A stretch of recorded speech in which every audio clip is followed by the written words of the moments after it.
hinipo ng habag ni Kristo. Pag-aralan po natin ito mula sa Marcos chapter 1, verse 40 hanggang verse 45. Ang mga salinang Biblia na atin pong gagamitin, ang ang Biblia at New King James Version. Sa pagpapatuloy ng ating pag-aaral sa Ebanghelyo ni Marcos, dumako tayo ngayon sa isang mahalagang tagpo sa ministeryo ng ating Panginoong Jesucristo. Sa maraming English Bibles, Jesus cleanses a leper.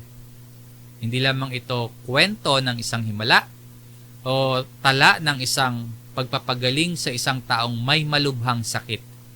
Higit pa rito, ipinapakita sa mga talatang ito ang habag o awa ni Kristo. Isang habag na hindi lamang nakikita sa kanyang damdamin kundi naipakita sa pagkilos o gawa ni Jesus. Sa kanyang habag, nililinis ni Jesus ang mga makasalanan. Binabago ang buhay at ibinabalik ang tao sa tamang pakikipag-ugnayan sa Diyos.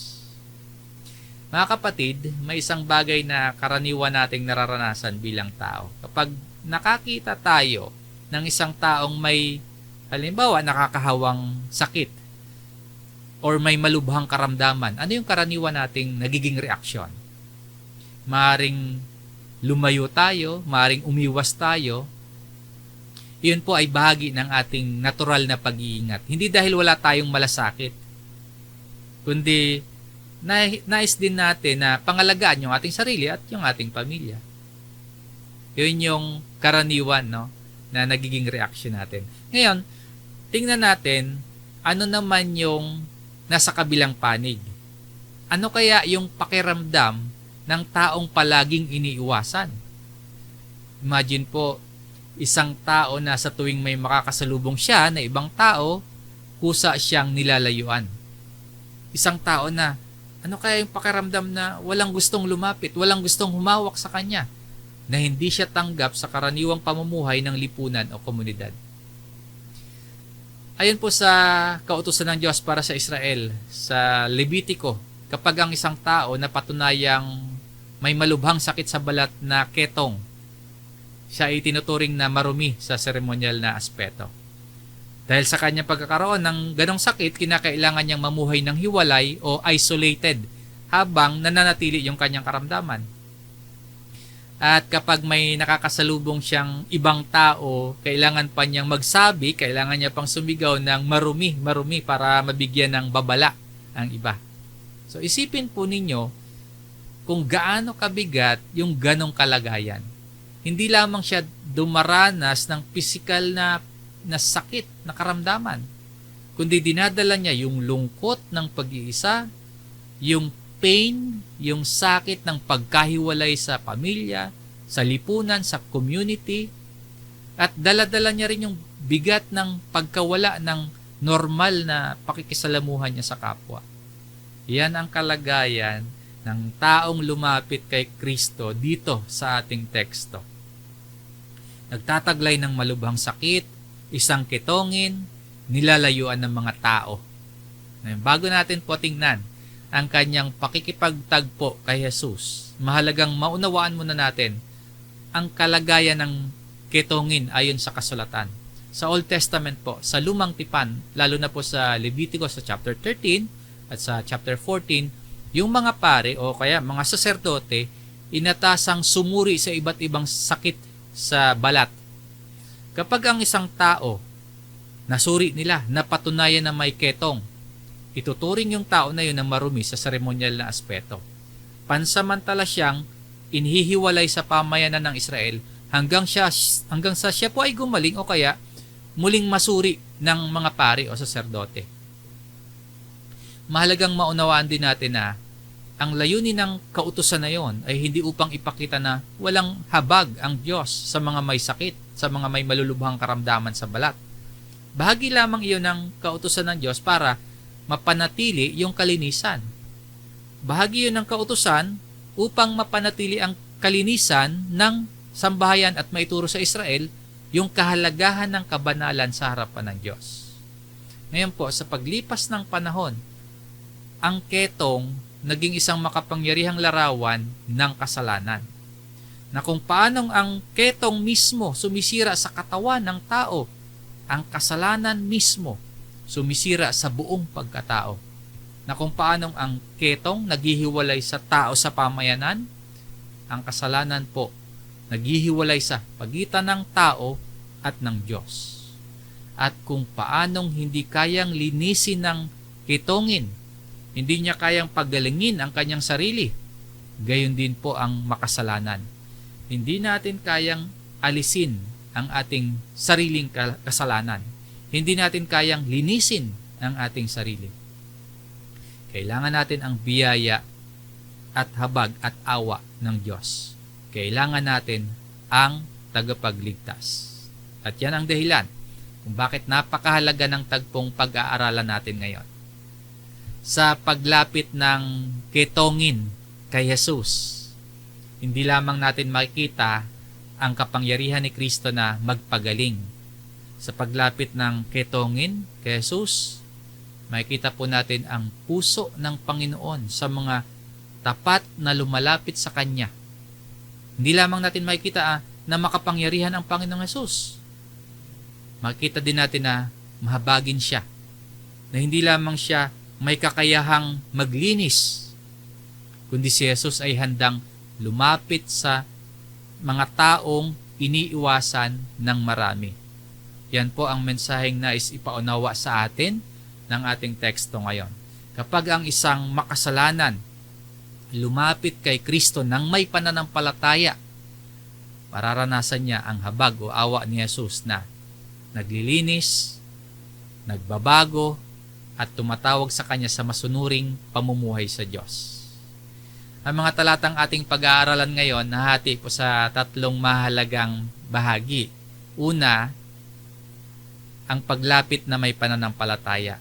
Makikita natin ang isang taong lumapit kay Kristo, taglay o dala-dala ang kanyang pananampalataya. Kalawa, ang awa ni Kristo na naglilinis.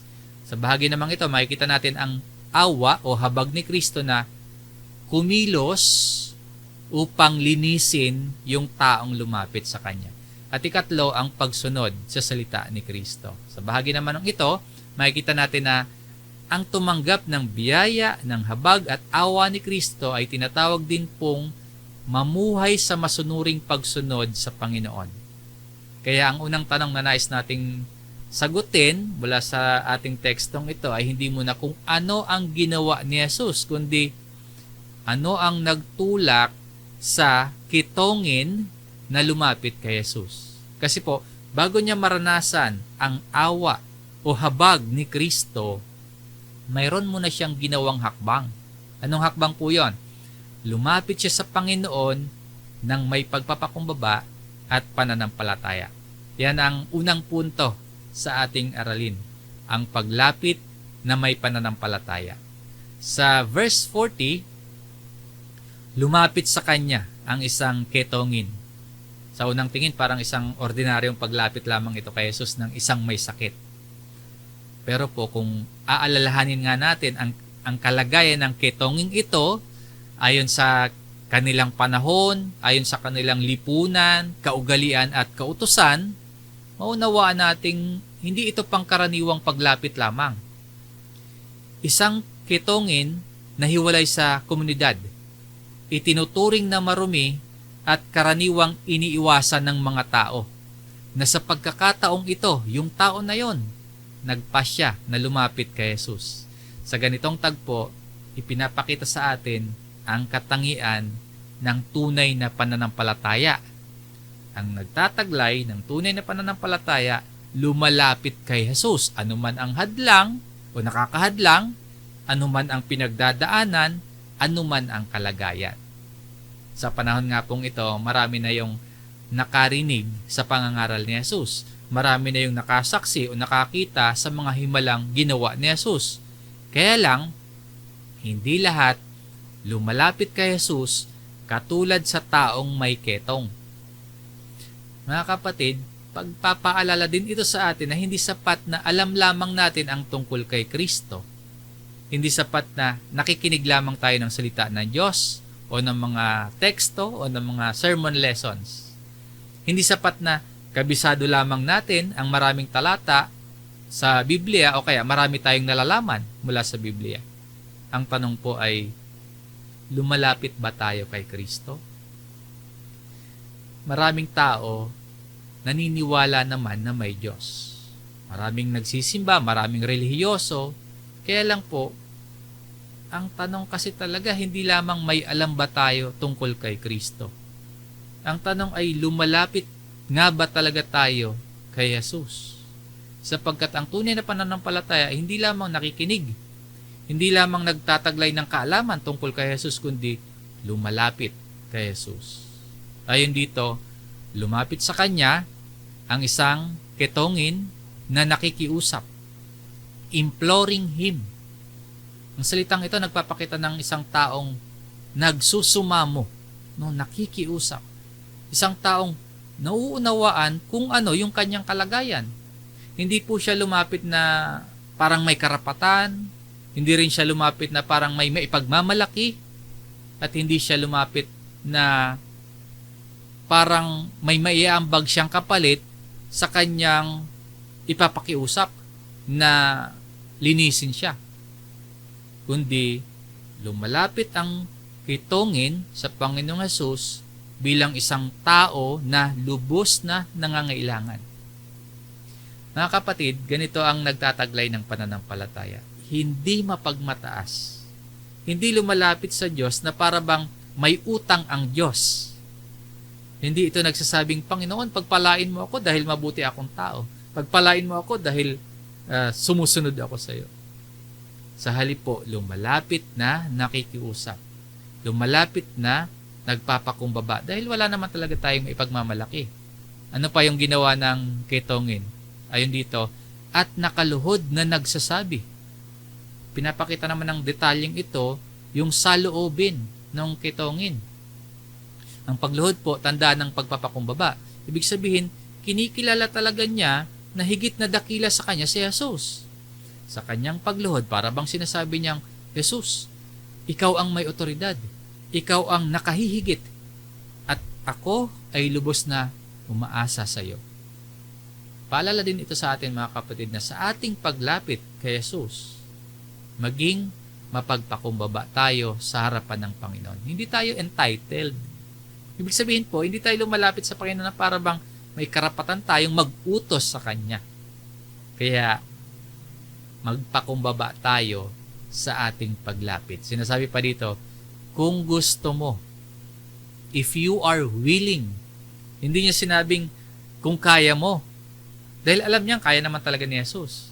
Hindi niya pinagdududahan dito yung kapangyarihan ni Jesus, kundi nagtitiwala ang ketongin na ito sa kalooban ng Panginoon, sa kagustuhan ng Panginoon. Isang magandang larawan ng pananampalataya.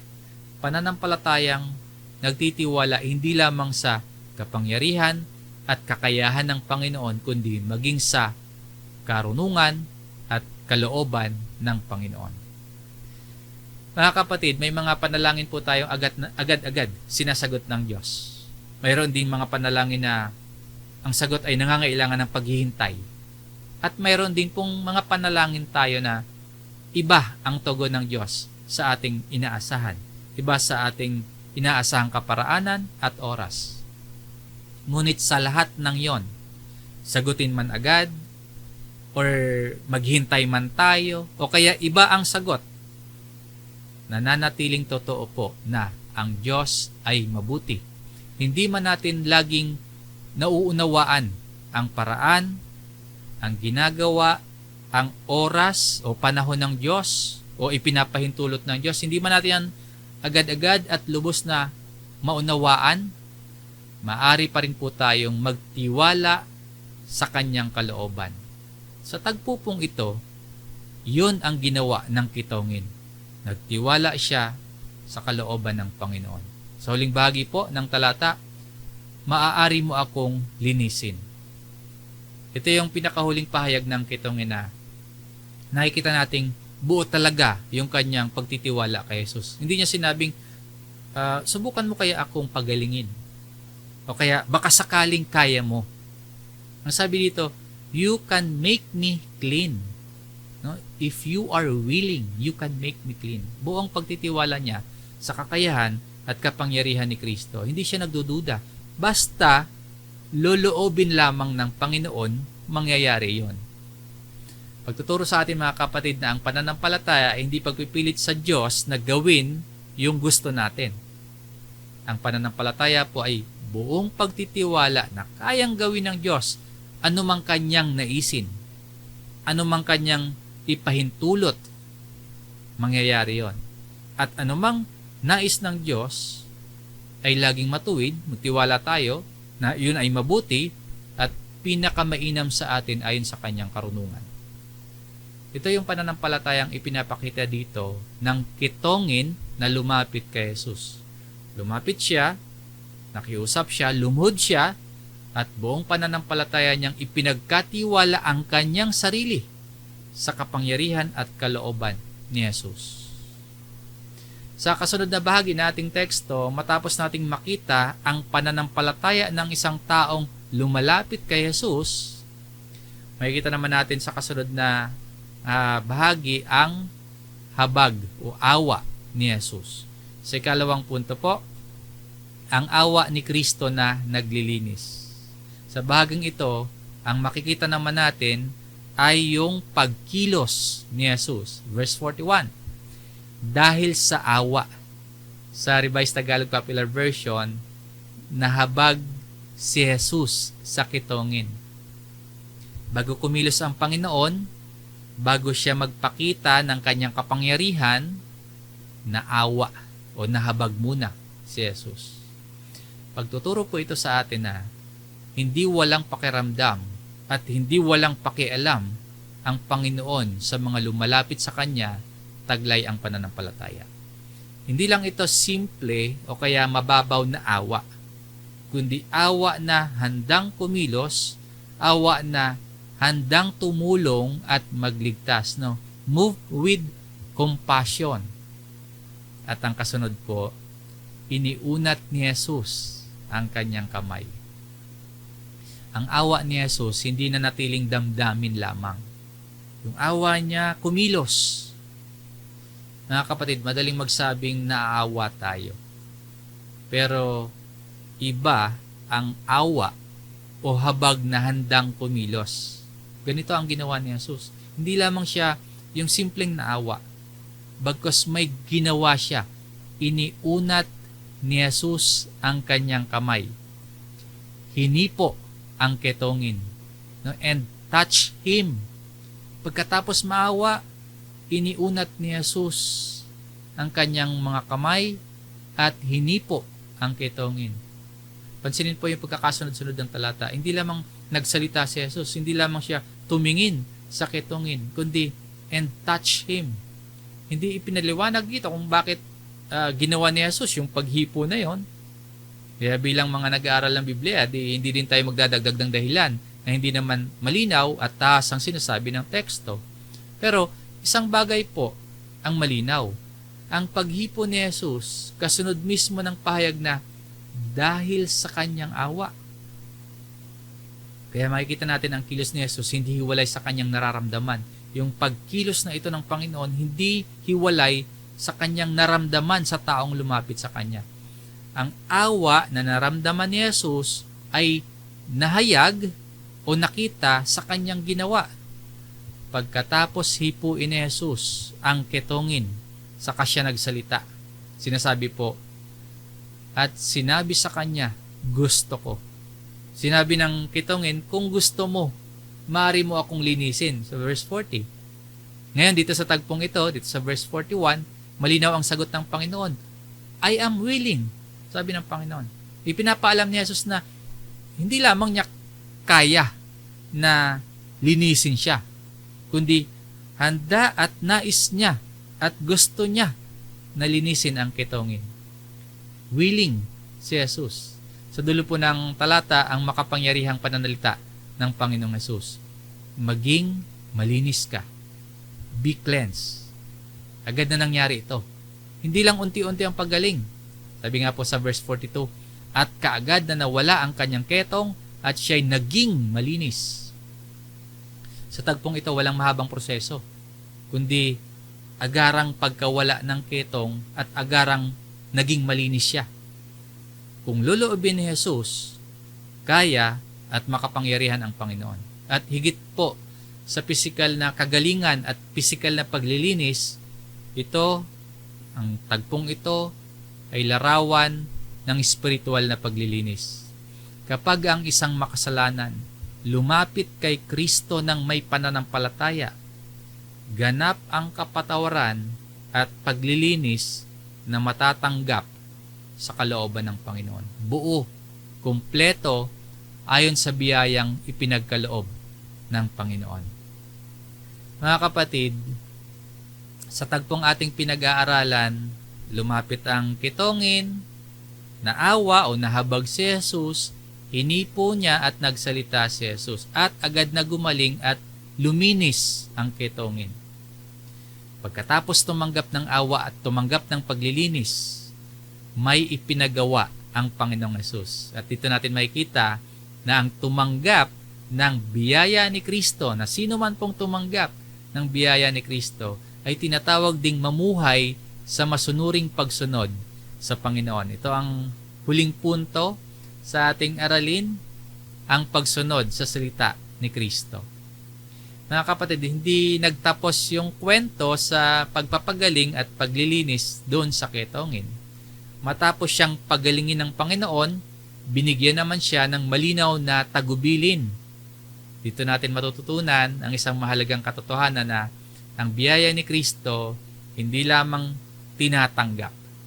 Ito rin ay sinusundan ng pagsunod sa kanyang salita. Matapos pagalingin, matapos linisin ang kitongin, may tagubilin si Jesus. Verse 43, pagkatapos na mahigpit siyang binalaan, kaagad niya itong pinaalis. No? And he strictly warned him, at kaagad niya itong pinaalis. Sa verse 44, sinabi niya sa kanya, tiyakin mong wala kang sasabihin kanino man, kundi pumunta ka at magpakita sa pari at maghandog ka para sa pagkalinis sa iyo ayon sa ipinag-utos ni Moises bilang isang patotoo sa kanila. Pagtuturo sa atin na ang awa o habag ni Kristo na tinanggap natin, hindi lamang pagpapala, kundi kaakibat nito ang pagbibigay sa atin ng tamang direksyon. Ang awa na tinanggap natin mula kay Jesus, hindi nagbibigay sa atin ng kalayaan para mamuhay tayo ayon sa pansariling kagustuhan lamang, ayon sa pansariling landas lamang. Sa halip, ang awa at biyaya ng Panginoon, yun ang magtutulak sa atin na higit pa tayong magpasakop at sumunod sa Diyos. Hindi lamang tayo nilinis, hindi lamang tayo pinatawad at iniligtas, kundi tinuturuan din tayo kung paano mamumuhay. Kaya po, kapag handa tayong tumanggap ng biyaya, kapag handa tayong tumanggap ng pagpapala ng Diyos, dapat handa din tayong tanggapin ang otoridad, ang paghahari, ang mga tagubilin ni Jesus sa ating buhay. Hindi maaaring tanggapin natin si Jesus bilang tagapagligtas, pero tinatanggihan naman natin siyang Panginoon ng ating buhay. Maraming tao po gustong tumanggap ng pagpapala ng Diyos. Ngunit tandaan po natin, ang biyaya ni Kristo hindi lamang tinatanggap. Ang biyaya ni Kristo, kung tunay nating tinanggap, nakikitaan din dapat ng pagsunod sa kanyang mga salita. Kung tunay nating iginagalang at iniibig ang Panginoong Hesus, hindi lamang natin tatanggapin ang kanyang biyaya, ang kanyang mga pagpapala, kundi susundin din natin ang kanyang mga utos. Sa verse 45, ipinakita naman yung pagkakaiba sa pagitan ng iniutos ni Jesus, yung mahigpit na tagubilin, at yung ginawa ng dating kitongin. Sa verse 45, ngunit, iniutos ni Jesus na huwag muna niyang ipamalita yung nangyari. However, ayon sa talatang ito, siya'y umalis at nagsimulang magsalita ng malaya tungkol dito at ikinalat ang balita. Hindi na ipiniliwanag yung motibo At hindi sinabi kung bakit ganito yung ginawa ng dating kitongin. Kaya again, di rin tayo magdadagdag ng dahilan na hindi sinasabi sa tekstong ito. Hindi dito naman yun kasi yung diin ng tagpo, kundi ang diin nito kung ano yung itinuturo ng mga talata tungkol sa pagsunod sa salita ni Jesus pagkatapos tumanggap ng awa ni Jesus. Ngayon, ano yung naging bunga ng hindi pagsunod sa partikular na iniutos dito ni Jesus? Ano yung resulta o ano yung naging bunga ng pagsuway sa tagubili ni Jesus? Kaya't hindi nahayagang makapasok si Jesus sa bayan, kundi nanatili siya sa mga ilang na lugar at pinuntahan siya ng mga tao mula sa lahat ng panig. Paalala sa atin mga kapatid na ang pagsunod at maging ang hindi pagsunod sa Panginoon ay merong epekto.